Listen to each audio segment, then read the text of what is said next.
What's going on, everybody? So here I have a 1992 Mercedes 300D. It is the 5-cylinder om602 Mercedes turbo diesel. It has the Garrett turbocharger on it, and yes, it still has the EGR from the factory on it. It's a great running motor, almost 380,000 miles. I bought it off the original owner. He had all new return lines put on for the injectors, had all the vacuum lines gone through. It shifts all right. I've never really owned an automatic. I mean, I always own manual vehicles. But we've done a little bit of exploring on this thing. I'm going to start making some videos about it because there's not really a lot of information on it. So this is the first diesel I personally have ever worked on that has this much vacuum operated things. Like the EGR's vacuum, this little valve, I'm not really sure what the proper name for it is, but it's vacuum related. Of course, brake booster, your simple stuff. Your transmission is run off of vacuum. And so I wanted a little bit more power, some more smoke, and I've always heard about the Alda delete.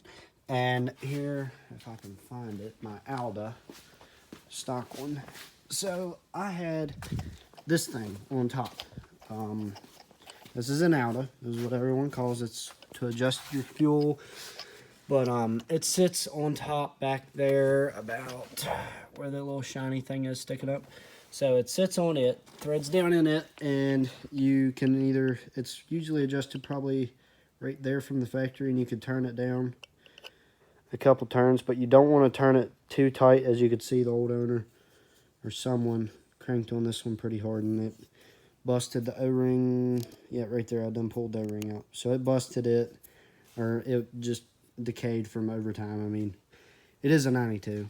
So I just decided I was going to delete it. I'm not going to mess with it anymore. So you do not have to pull the intake. I do promise you that. Now, there's this little sensor thing right here. I'm not sure what it's called, but you take, and I had to take a flathead screwdriver and with a hammer and beat this little plastic thing back around here, and then you'll pop this sensor out, unplug this vacuum line, and guys, make sure you remember where the vacuum line goes, because I had this one in the wrong spot and the trans was shifting funny, all kinds of weird stuff. And then I just plugged this one off, the one that plugged into this Alda. And then you take a pair of channel locks and an adjustable wrench, stick your adjustable wrench back in there, and then just, I had to maybe take a chisel and hammer this thing counterclockwise to screw it out. But yep, you just pull it out, and then you just got this thing hanging here.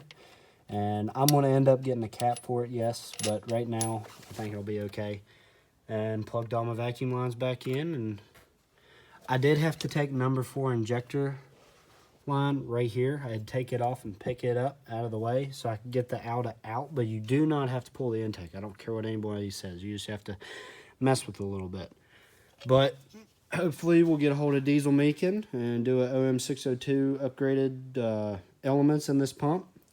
Maybe an HX35 to come, intercooler possibly, but all in all, it is a very nice, clean car.